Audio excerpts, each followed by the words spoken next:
할렐루야.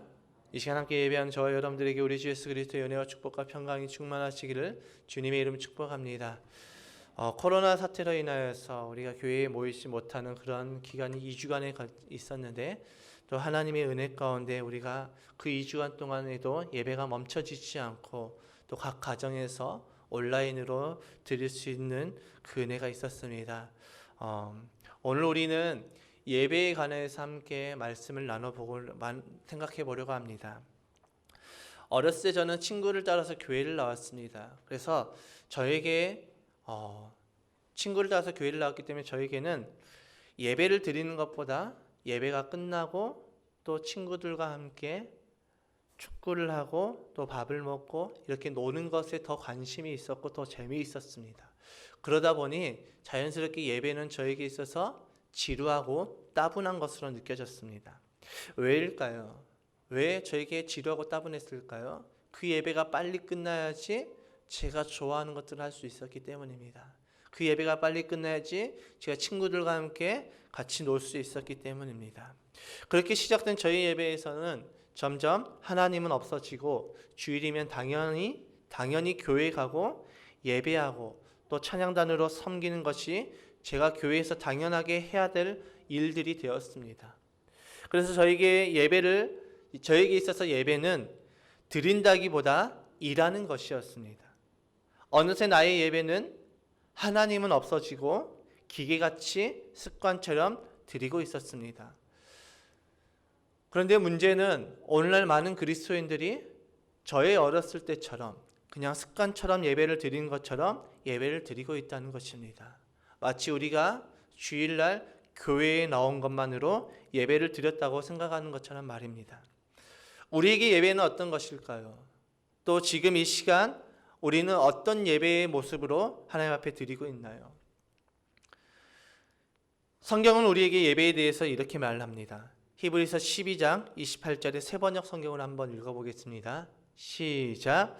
그러므로 우리는 흔들리지 않는 나라를 받으니 감사를 드립시다. 그리하여 경건함과 두려움으로 하나님이 기뻐하시도록 그를 섬깁시다. 아멘. 여기서 하나님이 기뻐하시도록 그를 섬깁시다라는 말은 하나님께서 기뻐하시는 그 예배를 드려야 됨을 우리에게 말을 하고 있습니다. 그렇다면 하나님께서 기뻐하시는 예배가 무엇일까요? 요한복음 4장 23절과 24절에 하나님께서 기뻐하시는 예배에 대해서 이렇게 기록되어 있습니다. 함께 읽겠습니다. 시작. 아버지께 참되게 예배하는 자들은 영과 진리로 예배할 때가 오나니 곧 이때라. 아버지께서는 자기에게 이렇게 예배하는 자들을 찾으시느니라. 하나님은 영이시니 예배하는 자가 영과 진리로 예배할지니라. 아멘. 하나님께서 기뻐하시는 예배는 영과 진리로 드려지는 예배를 말하고 있습니다. 우리의 습관과 우리의 형식이 아니라 성령의 임재하심과 그 임재하심에 우리의 영이 반응되어져서 하나님 앞에 드려지는 그 예배를 하나님께서는 기뻐하신다라고 말씀하고 있습니다. 즉 우리의 마음의 중심이 하나님께 향하여져 있는 그 예배가 진정한 예배라고 성경은 우리에게 말하고 있습니다. 팀 켈러 목사님의 책 중에 내가 만든 신이라는 책에 인간의 마음은 우상 공장이라고 말하고 있습니다. 왜일까요? 왜 그 목사님은 인간의 마음은 우상 공장이라고 말을 했을까요? 웨스민스터 소요리 문답 제1번에 보면 사람의 제일 되는 목적은 하나님을 영화롭게 하며 또 영원토록 그를 즐거워하는 것이라고 말을 하고 있습니다. 즉 하나님께서 우리 인간을 지으실 때 우리 인간은 하나님을 예배하게끔 우리를 지으셨습니다. 그런데 우리 인간이 죄로 말미암아 이제는 우리가 하나님만 예배하는 존재가 아니라 하나님 외에도 이 세상의 모든 것들을 우상으로 만들어서 그것을 섬기는 존재로 변해버렸다는 것입니다. 그런데 그 우상이 어디서 만들어지느냐? 바로 우리의 마음에서 만들어진다는 것입니다. 내 마음의 중심에 돈이 있으면 돈이 우상이 되고 또 내 마음의 중심에 성공과 명예와 권력 등 세상의 모든 것들이 있으면 그 모든 것들이 우리에게 우상이 되어서 우리는 그 우상을 섬기게 되는 존재라는 것입니다. 그래서 우리 마음이 이 우상을 만드는 공장이라고 팀 켈러 목사님은 이렇게 말을 하였습니다. 그런데 반대로 생각해 보시기 바랍니다. 내 마음의 중심에 하나님이 계신다면 우린 진정으로 하나님을 온전히 섬길 수가 있게 되는 것입니다. 그래서 잠언 4장 23절의 말씀에 우리에게 좋은 교훈을 하고 있지요. 모든 지킬 만한 것 중에 더욱 내 마음을 지키라. 생명이 근원이 이에서 남이니라. 지금 우리 스스로에게 한번 질문을 던져봅시다. 지금 예배하고 있는 나의 마음 속에 나는 내 마음의 중심에 무엇이 있습니까? 그리고 오늘 말씀에 한번 집중해 봅시다.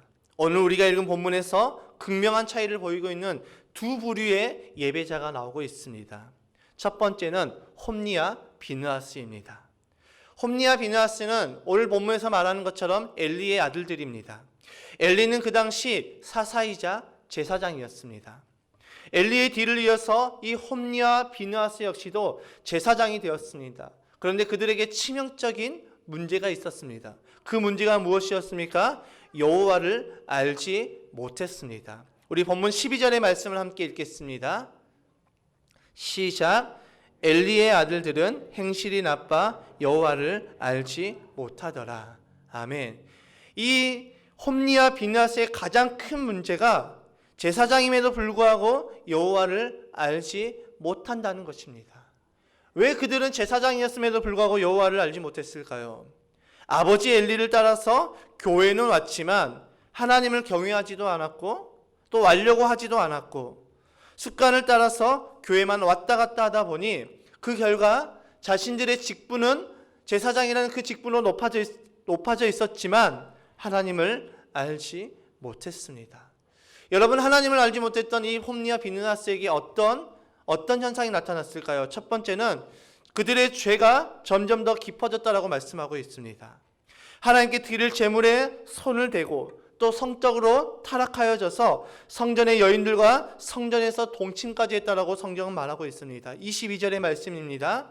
함께 읽겠습니다. 시작.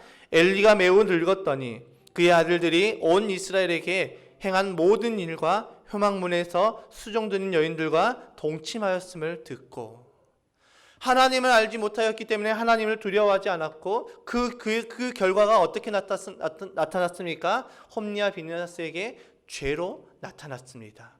그리고 그들에게 나타난 두 번째 현상은 예배를 가볍게 여겼다라고 성경은 말합니다. 17절의 말씀입니다. 시작. 이 소년들의 죄가 여호와 앞에 심히 크면 그들이 여호와의 제사를 멸시함이었더라. 아멘. 여러분, 이 제사장이었던 홈리와 비느하스는 하나님께 드릴 제물에 손을 댈 정도로 예배를 가볍게 여겼습니다. 왜 그들이 예배를 가볍게 여겼을까요? 바로 여호와를 알지 못했기 때문입니다. 그렇기 때문에 그들의 삶의 모든 중심은 하나님이 아닌 자기 중심적인 사람으로 살아갔기 때문에 그들은 여호와를 알지 못했고 죄가 점점 깊어졌고 예배를 가볍게 여겼다라는 것입니다. 그들의 결과는 어떻게 되었을까요? 하나님의 심판을 받아서 비참한 죽음을 당하고 역사 속으로 사라지게 되었습니다. 오늘 본문에서 이 홈리와 비느하스의 대조적인 인물을 같이 등장시키고 있습니다. 그는 사무엘입니다. 사무엘의 혈통은 레위 혈통이긴 하지만 제사장으로 섬길 수 있는 그 아론의 혈통은 아니었습니다. 그의 조상은 누구였냐면 고라였습니다. 이 고라가 누구입니까? 이 아론과 모세에게 반기를 들다가 하나님의 심판을 받은 사람입니다. 그러니까 혈통으로 보나 외적인 지위로 보나 이 홈리와 비느하스가 사무엘보다 훨씬 월등합니다. 그런데 그들과 사무엘의 차이가 있었습니다. 무엇이었을까요? 사무엘은 어렸을 때부터 하나님을 섬겼다라고 말하고 있습니다. 18절의 말씀을 우리 세번역 성경으로 함께 읽겠습니다. 시작. 한편 어린 사무엘은 모시 에봇을 입고 주님을 섬겼다. 아멘. 사무엘은 앞서 나온 이 홈리와 비느하스와는 달리 전혀 다른 삶인 하나님을 경외하는 삶을 살아갔음을 전적으로 보여주는 말씀입니다. 외적으로는 홈리와 비느하스보다 훨씬 못 미치는 그의 상황과 그의 신분이었지만 사무엘은 하나님을 경외하였습니다. 어떻게 그럴 수 있었을까요? 어떻게 그런 상황에서도 사무엘은 하나님을 경외할 수 있었을까요? 그는 하나님 앞에서의 삶을 살았기 때문입니다. 사무엘은 어려서부터 성전에 맡겨져서 자라면서 하나님의 말씀을 가까이 했습니다. 이것은 하나님을 경외했다는 말입니다. 그는 진정으로 하나님을 섬기며 또 경외함으로 진정한 예배자로 세워졌습니다. 사무엘의 결과는 어떻습니까? 이스라엘 역사상 가장 위대한 사사로 하나님 앞에 귀하게 쓰임을 받게 되었습니다. 오늘 본문에서 하나님 앞에서 극명한 대조를 보이고 있는 이 홈리와 비느하스와 또 사무엘에 대해서 이야기를 하고 있습니다. 예배는 하나님의 임재와 또 하나님과의 만남인데 이 홈리와 비느하스는 아버지가 엘리라는 이 그 당시 사사이자 제사장이었던 엘리라는 좋은 환경에 있으면서도 그들은 경건의 모양만 있었습니다. 반면에 사무엘은 혼자서 부모의 품을 떠난 힘든 환경에 있었습니다. 그런데 그게 오히려 하나님을 향한 가난한 마음을 갖게 하는 귀한 디딤돌이 되었습니다. 이 사무엘과 홈리와 비느하스 이 세 사람에게는 공통점이 있습니다. 그들은 모두 그들의 겉모습은 모두 하나님을 섬기는 자들이었습니다. 그런데 그들의 마음에는 분명한 차이가 있었습니다. 겉은 분명히 하나님을 섬기는 자였지만 그 홈리와 비느하스의 마음의 중심은 자신들을 향하여 있었고 사무엘은 하나님을 향하여 있었다는 것입니다. 그것이 그들의 차이를 분명하게 나타내었다는 것입니다. 과연 우리의 모습은 어떤 모습일까요? 어느 날 우리는 갑자기 교회에 모일 수 없는 상황이 되었습니다. 처음에 이 코로나 바이러스가 이제 발견되었을 때 그 누구도 이 바이러스로 인해서 우리가 교회에 모여서 예배를 드리지 못할 상황이 올 거라고 예상한 사람이 단 한 사람도 없었을 것입니다. 전혀 대비하지 못한 상황에서 우리는 갑작스럽게 교회에 모여서 예배를 드릴 수 없는 상황이 닥쳐왔습니다. 그래서 우리는 각자 가정에서 영상으로 예배를 드리게 되었습니다. 예배는 잘 들으셨습니까? 지난 2주간 영상으로 예배를 잘 들으셨습니까? 평소에 우리는 예배란 교회에 모여서 함께 드려지는 것으로 스스로의 기준을 세우고 있었을지도 모릅니다. 그래서 우리는 지난 2주간 가정에서 드려지는 그 예배를 가볍게 생각하여서 그 예배가 우리의 뒷전이 되지는 않았습니까? 예수님께서 요한복음의 말씀에 예배의 기준에 대해서 이렇게 말씀하십니다. 다시 한번 요한복음 4장 23절과 24절의 말씀을 읽겠습니다.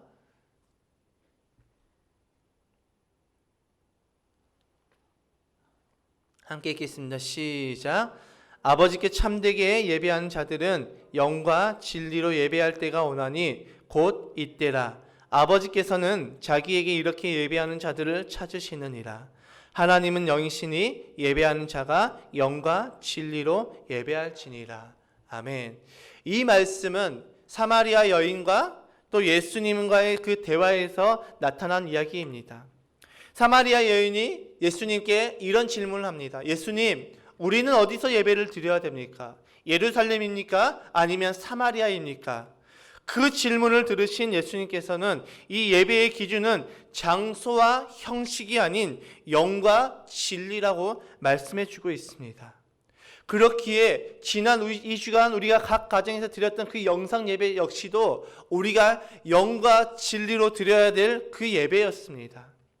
그 변화된 예배의 상황에서 나는 누구의 모습이었습니까? 우리가 공동체 안에 있을 때에는 우리의 믿음의 실체를 볼 수는 없는 것 같습니다. 빌 하이벨스 목사님의 책 중에 이런 책이 있습니다. 아무도 보는 이 없을 때 당신은 누구인가? 여러분, 이 책 제목이 우리에게 굉장한 찔림을 주지 않습니까?